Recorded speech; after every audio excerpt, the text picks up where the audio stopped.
An eventful day 14 in Donald Trump's hush money trial. That includes adult film star Stormy Daniels wrapping up her testimony. Over 2 days, she answered more than 7 hours of questions from both the prosecution and Trump's defense team. Later in the day, Trump's attorneys asked Judge Juan Merchan to modify the gag order so he could publicly comment on Daniels' testimony. The judge denied the request. He also rejected another defense motion to declare a mistrial. Outside the courtroom, Trump let it known he's not happy. This judge is corrupt. He's a corrupt judge. This judge, what he did and what his ruling was is a disgrace. Everybody saw what happened today. He's a corrupt judge and he's totally conflicted. And I got to get back on the campaign trail. I'm not supposed to be here. We've got a team of correspondents and legal experts to break down today's testimony. Alex Miller, our national political correspondent, who's in the courtroom each day. Let's start with you. Alex, how did the defense try to discredit Stormy Daniels today? Well, they tried to say that she was continuing to change her story, something that the judge didn't agree with, but also that she is seeking this for spotlight, for profit. They put up some tweets where she directed people after Trump's indictment in this case to her Team Stormy website, that she was able to sell T-shirts and candles and things of that nature. But she went back against the Trump defense attorney, Susan Necheles. They had a really heated exchange all morning where she basically said, even though she's gotten a book deal, even though she got paid this alleged hush money payment, even though she's touring for strip clubs and this documentary that just recently came out, she really either hasn't seen the bulk of the money, it's gone to legal fees, or it's gone to moving expenses because she's had to continually move her family for safety reasons. And so that was the bulk of the testimony this morning. But the intensity between Stormy Daniels and Susan Necheles, it's hard to depict how tense it really was. Alex, some of the biggest fireworks happened once the jury left for the day. What can you tell us about the Trump team's efforts this afternoon? Well, they initially had a motion that they were going to put forward to preclude Karen McDougal's testimony. She's the one that ended up getting paid by AMI for her affair with Donald Trump. That ended up being a moot point because the prosecution's not going to call her anymore. The two big moments today, over the course of about 30 minutes, was first the motion to amend the gag order. The defense says because of what Stormy Daniels said on the stand, that they believe that the gag order should be amended so that Trump can respond to her. The prosecution said it shouldn't be the case. They said that they believe that the witnesses, big or small, feel as though their safety potentially could be in jeopardy. The defense had said the only major witness left was Michael Cohen. The prosecution disputed that no matter who it is, that there's a level of security concern there. And Judge Merchan agreed. He said that he can't trust that Trump wouldn't have the vitriol that we have seen in the past. He said his track record is the reason he's making this decision. And then with the mistrial motion, the judge said he'd gone back and reviewed the last mistrial motion and felt that he had done the right thing. The defense said because of comments that Stormy Daniels made about feeling pressured, they called that a dog whistle for rape. They talked about the condom usage. They talked about many things that they believe were prejudicial to him.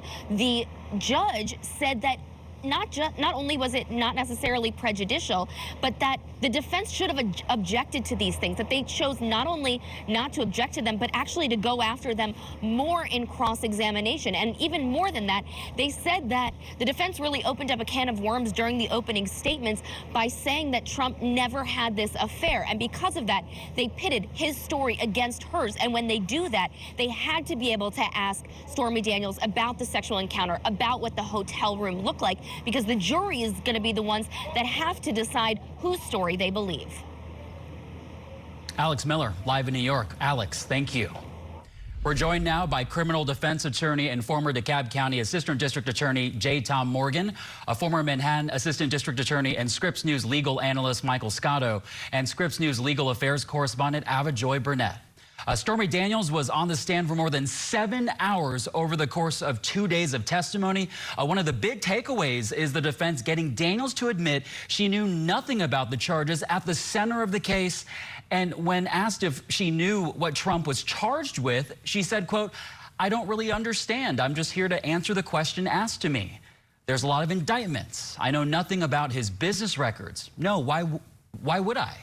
Michael, given all of this, why was she called by prosecution? Well, the prosecution called her because they wanted to, get out the fact that whatever account she was going to be able to say publicly about former President Trump, which was the reason why there was this hush money payment, was going to be so terrible that it created this urgency to pay her the hush money. So that was the theory. And the judge was mindful of the fact that it might delve into particular details. But before she testified, they actually conferred at a sidebar. And the judge said, listen, yeah, you have to say sex, but I don't want any details. And for whatever reason, it went off the rails from there. But the theory was they wanted to bring out the details to corroborate her. But again, it shouldn't have been the sexual details. It should have been about the room and about the timing and whatnot. At one point during cross, there was so much back and forth between Daniels and Trump's attorneys. Court reporters described the jurors' heads as though they were watching a tennis match. Tom, how could the defense have hurt their side with the aggressive questioning? Well, just as Michael said, they opened the door for the sex questions when they denied that Mr. Trump had sex. So the way to prove it, I prosecuted lots of sex cases, is you have to get into the nitty gritty about what happened, where it happened, and what it was like. So they opened the door here. Unfortunately, when they did, then they could really get into the details of what the Sex Act was all about. Ava Joy, let's bring you in. How was Stormy Daniels' demeanor on the stand today different from when she was questioned on Tuesday? Well, it appeared as if it was night and day. Yesterday, when she first took the stand, based on the reporting from inside the courtroom, it appeared as if she was very nervous. The reporters inside the courtroom on social media, and even when they came outside for their live shots, they described someone who was speaking so quickly. The court reporter, this is someone who's always inside the courtroom to transcribe what's happening, repeatedly asked her if she could slow down. And then later on, the judge also reminded her that she really needed to slow things down. So it appeared as if she was extremely nervous for much of her testimony yesterday. But then today was a really different story. When she came in, it appeared as if she really was ready for a fight, ready to defend herself. And when the defense attorney for former President Donald Trump, Susan Necklace, started the questioning, she wanted to challenge her on a few things. She brought up the fact that Stormy Daniels has made fun of the former president on social media, and Daniels shot back and said, only because he's done that to me, kind of taking a page out of the book of the former president. There were questions about her selling merchandise and possibly trying to make money off of all of this. And Stormy Daniels said the former president is doing this as well. And then there was also a moment about the indictments against the former president. Necklace, the defense attorney, apparently said something to the effect of an indictment. And Stormy Daniels saw that opening and she said, which one? A jab at all of the indictments against former President Donald Trump. So we saw a very different person, someone who went in there today, who was ready to go toe-to-toe with this defense attorney who's been really described as someone who has a ton of experience. And by all accounts, or many accounts, many people believe that she held her own. Yeah, she came in prepared to defend not only her story, but also her character as a witness to many folks. Michael, did the prosecution utilize Daniels as a witness in the right way, or did they leave behind some missed opportunities here? I don't think they missed any opportunities. I mean, they certainly laid it on heavy about the reason why former President Trump would want to silence her. But, unfortunately, one of the last things the jury heard was on redirect when Stormy Daniels admitted she didn't testify in the grand jury. And Hoffinger said that it, basically had nothing to do with the case, right? So here it is. We've heard her for 7 hours. And one of the last things the jury hears on redirect are questions from the prosecutor where Ms. Daniels says that, not only did she not testify in the grand jury, but her testimony really doesn't have anything to do with the charges. I mean, obviously, it does have to do with the charges because of the nature of the allegations. But it doesn't really. They didn't need 7 hours of testimony over 2 days. And to lay this on, with the detail, I think it was a mistake because it gets the jury thinking about things that really aren't crucial, which is whether or not Mr. Trump falsified these records or directed other people to. So I think that was a missed opportunity by spending too much time on the actual sex. Aside from the testimony, Trump's attorneys were denied trying to modify the gag orders so that he'd be able to criticize Stormy Daniels. J. Tom, how strong is the team's argument there that Trump should be able to criticize her? No, there's no way that Mr. Trump or any other criminal defendant should be allowed to speak and to deride witnesses, the judge, jury, or anyone else. Mr. Trump has been given a lot of leash in that regard. I think most attorneys would agree that most defendants would already be incarcerated for comments that have been made. And so this is just another attempt, but the judge is not going to allow it. Avajoy, explain the delicate balance of preserving Trump's First Amendment rights while also protecting witnesses.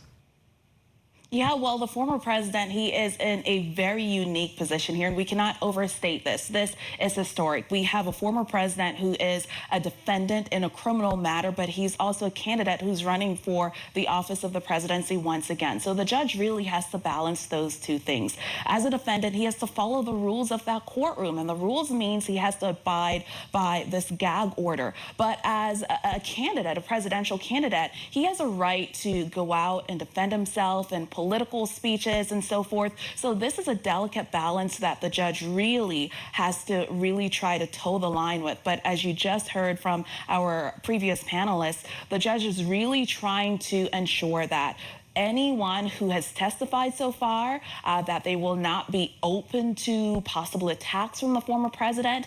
And then the judge also has to be mindful that, you know, if he had opened up this gag order, it could have really set a precedent for the big person who we're waiting to hear from, and that is Michael Cohen. So as we heard previously, this was possibly the best decision from the judge to ensure that they're setting the standards for now, and they're going to continue with something that is consistent throughout the trial to ensure that the former president will not use a bully pulpit when he speaks with the media, or when he goes on social media to possibly intimidate people who have either already testified or people who are expected to testify, Chris. Well, as we all know, when it comes to the court of law, rules are in place for a reason. Lots to get to, so our panel is staying put. Coming up after the break, today's courtroom drama wasn't confined to the testimony. We go inside the contentious hearing that ended the day.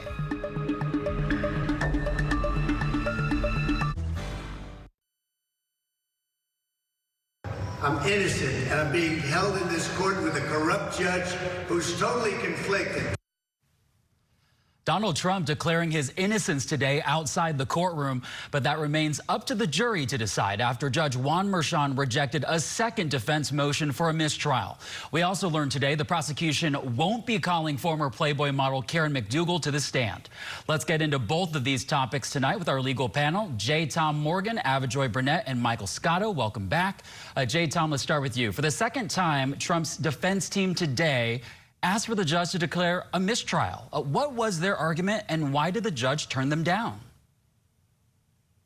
Their argument was that Ms. Daniels had gotten into some salacious testimony regarding sex with Mr. Trump, which was against the rule yesterday. But the judge said that they opened the door, and they opened it by denying that there ever was sex between Ms. Daniels and Mr. Trump.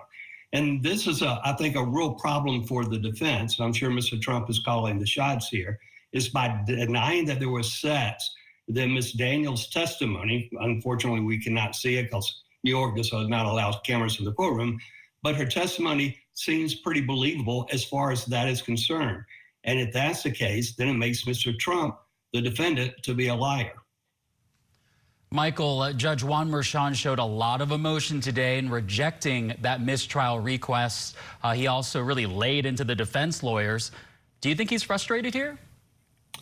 Well, you know, I do think he's frustrated, but, you know, what I don't think people are commenting on, and you know, I think it should be commented on, is he said, you know, the conversation regarding sex is fine, but don't want any details. Now, clearly, there were details. The defense didn't object in many instances. And in fact, today, when they made their request for a second mistrial request, he said, you know, I would have objected when I heard condom, right? So he's frustrated because he laid down the ground rules, and the defense knew what was allowed and what wasn't allowed, even with opening the door to some details. But frankly, I was surprised that, all of his emotion and, frustration was leveled at the defense attorneys, and we didn't hear anything about the prosecution, going in excess of his order. So, look, he's frustrated. Not granting a mistrial was the right thing to do. The defense continued with the arguments, bringing out more of the details of the sex. This case isn't going to result in a mistrial. It's going to go to the jury. But yes, clearly, I think he's frustrated how everything turned out yesterday. Avajoy, how did Trump's mood change from this morning compared to this evening when he left the court? Well, he started out the morning doing his standard thing of addressing the media, going up to them and speaking. And I looked over the transcript. According to the pool reporters who were there, he spoke for about 5 minutes. That's quite a bit of time. But then he also buried in everything that he talked about with regards to politics and international issues. Buried in the middle of that was kind of a forecast for what he anticipated would happen inside the courtroom, where he said something to the effect of there could be some really interesting things that will be revealed inside today. And that possibly was what he thought would happen, would be the sparring between his defense attorney and Stormy Daniels. But as he sat in there, and as we've mentioned before, Stormy Daniels really held her own in there. So the former president had to sit and kind of hear those jabs against him. So by the time the day ended, he had 2 requests that were denied by the judge. He came out as a more wounded person, it would appear. He spoke much shorter. He mentioned the fact that he is innocent. As we heard just a few moments ago, he said he should be out on the campaign trail, kind of falling back on something that he normally says. He also mentioned the fact that he is limited and he wanted to be able to speak more. So he really appeared to be someone who was much more wounded. What he anticipated would happen inside the courtroom didn't quite play out as he forecasted to members of the media. And something else that I thought was interesting that I saw from this morning in watching his video, he had a piece of paper that he was reading from. This is not something that I initially realized had happened because I was reading the transcript. And when I went back to look at the video, I saw him reading that piece of paper. So this could be an indication that he's trying to be more mindful of what he says. There were moments, of course, where he kind of ventured off in between sentences, but it is clear to me that this could be someone who's being very mindful of what he has said, especially given what happened earlier this week with the judge kind of slapping him with an additional fine and then threatening him that he could be put in jail, or the judge may have to take additional steps if he continues to violate the gag order that he has to abide by. Well, with the legality of it all, everything is under a microscope, to your point, Avajoy. J. Tom, we learned today Karen McDougal will not be called as a prosecution witness like Stormy Daniels. McDougal claims she had an affair with Trump. We know the National Enquirer bought her story and then sat on it. So why do you think the prosecution has decided against putting her on the stand? Well, that's puzzling to me as well. But the bottom line is this case is about Ms. Daniels, and I guess they're sticking with the case. Ms. McDougal is what we call in the law a similar transaction, another case that bolsters the case at heart, which is the Daniels case. But I guess the prosecution is confident enough in their case and the way that Ms. Daniels has handled herself in the past 2 days that they have proved their point that there was sex and that there was a scheme to quash it. J. Tom Morgan, Avajoy Burnett, and Michael Scotto, thank you all for the conversation tonight. Up next, why you won't be seeing any more images like these for the rest of Trump's hush money trial.